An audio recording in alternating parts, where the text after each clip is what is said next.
Meus amados irmãos, a paz do Senhor Jesus, Pastor Jailton Costa está falando aqui nesse momento para trazer uma palavra ao seu coração. E eu quero desejar nesse momento, dependendo do horário que você estiver ouvindo esse áudio, uma boa noite, uma boa tarde ou um bom dia para você. Atos dos Apóstolos, capítulo de número 2, verso de número 42 ao verso 47 está escrito: E perseveravam na doutrina dos apóstolos, na comunhão, no partir do pão, nas orações. E em toda a alma havia temor, e muitas maravilhas e sinais se faziam pelos apóstolos. E todos os que criam estavam juntos e tinham tudo em comum, e vendiam suas propriedades e bens. Repartiam com todos, segundo cada um havia misto, e perseveravam unânimes todos os dias no templo, e partindo o pão em casa, comiam juntos com alegria e singeleza de coração, louvando a Deus e caindo na graça de todo o povo. E todos os dias acrescentava o Senhor à igreja aqueles que se haviam de salvar. Meus queridos irmãos, este capítulo de número 2, ele é um capítulo, como os demais capítulos da Bíblia, poderosíssimo. O livro de Atos dos Apóstolos ele foi escrito pelo Dr. Lucas. Alguns dizem, na realidade, que este livro ele não deveria ser chamado de Atos dos Apóstolos, mas sim Atos do Espírito Santo, porque na verdade este livro ele fala muito a respeito da manifestação do Espírito Santo sobre a vida dos apóstolos na era da igreja primitiva.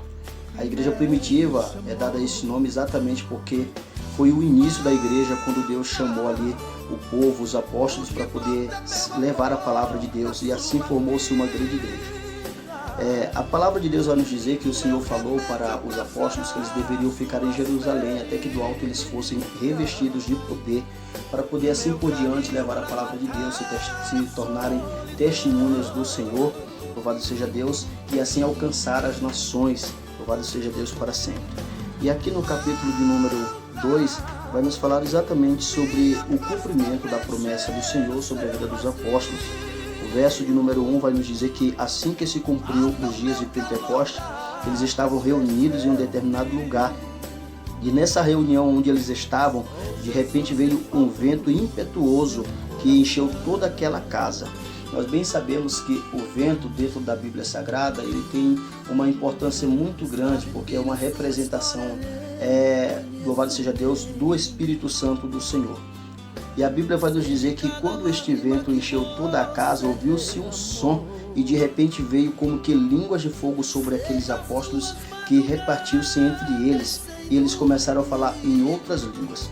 Naquela grande reunião havia homens de vários lugares e várias nações debaixo da terra.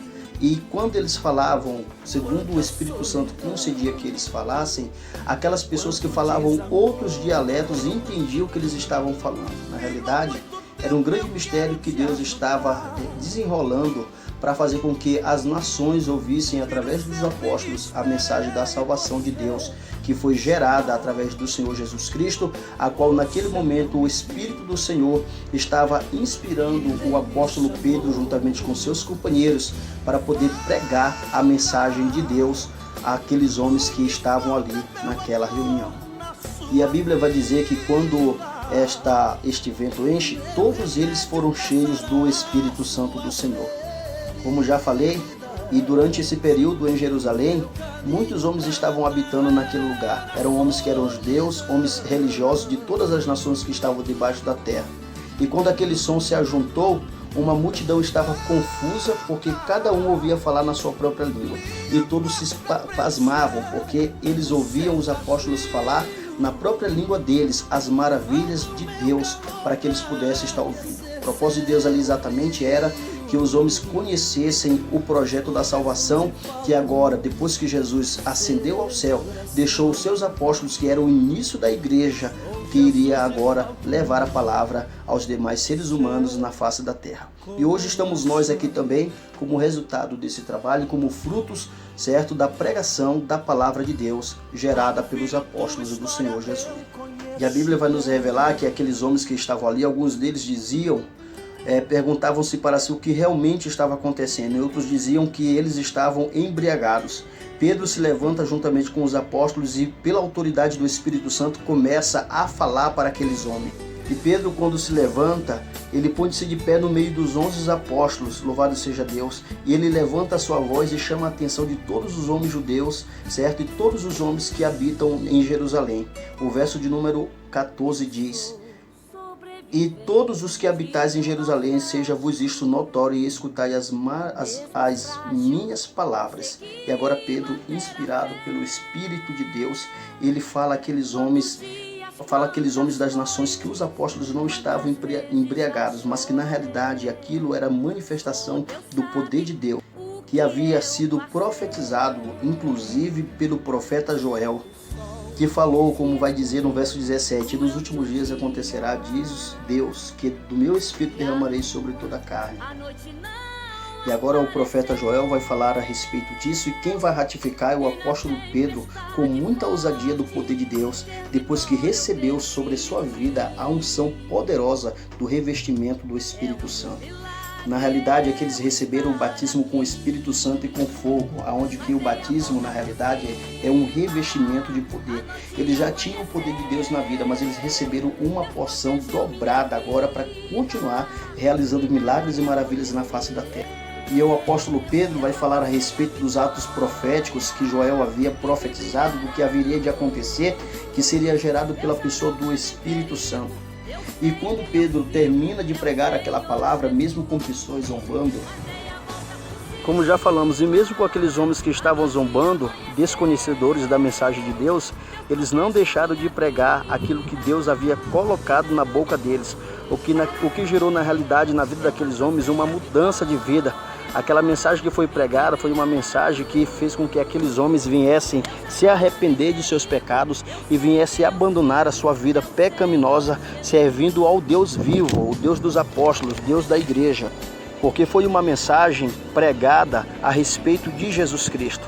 Uma mensagem que surte efeito na vida do pecador é uma mensagem quando você fala de Jesus. Nós podemos falar muito bonito e falar de tantas outras coisas, mas se nós pregarmos uma mensagem e não falarmos de Jesus, ela não é uma pregação que fala a respeito de Cristo, nem é uma pregação verdadeira.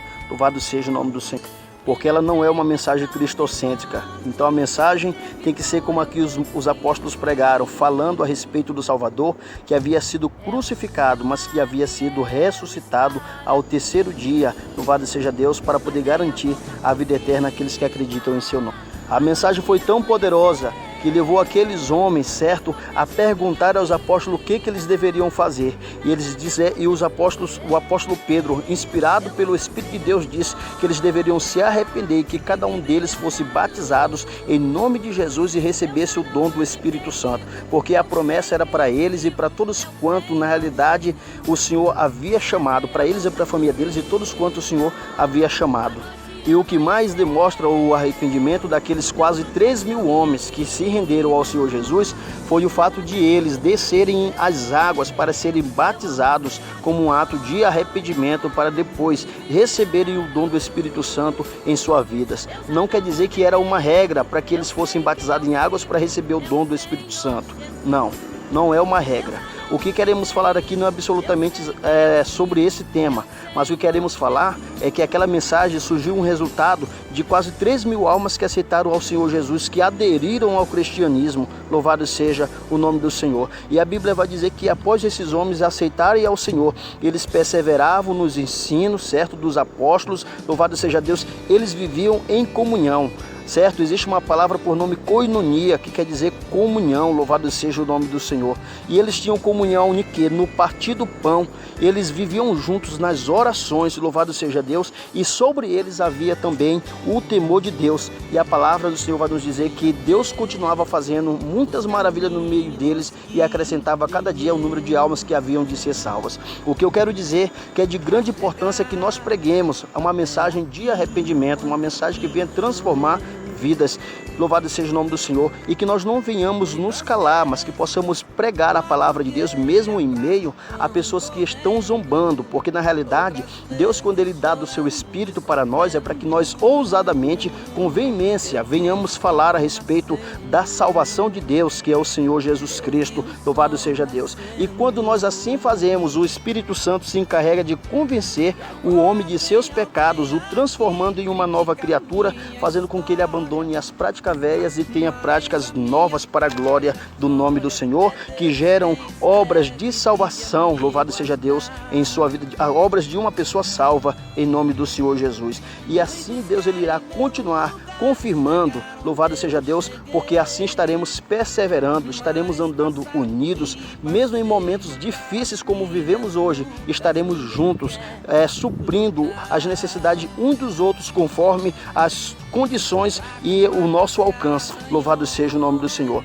E a Bíblia também ela vai nos deixar a entender que quanto mais temor nós tivermos na nossa vida, que no caso o temor também, a Bíblia vai dizer que o temor do Senhor é o princípio da sabedoria. Aqueles homens estavam sendo sábios, então venhamos temer a Deus e adquirir também a sabedoria da parte do Senhor para nossas almas. E assim Deus irá cada dia realizar sinais e maravilhas no meio do seu povo. E lembrando, o maior milagre não é o cego enxergar, não é o mudo falar, não é o paralítico se levantar, mas sim o maior sinal é ver vidas se arrependendo e assim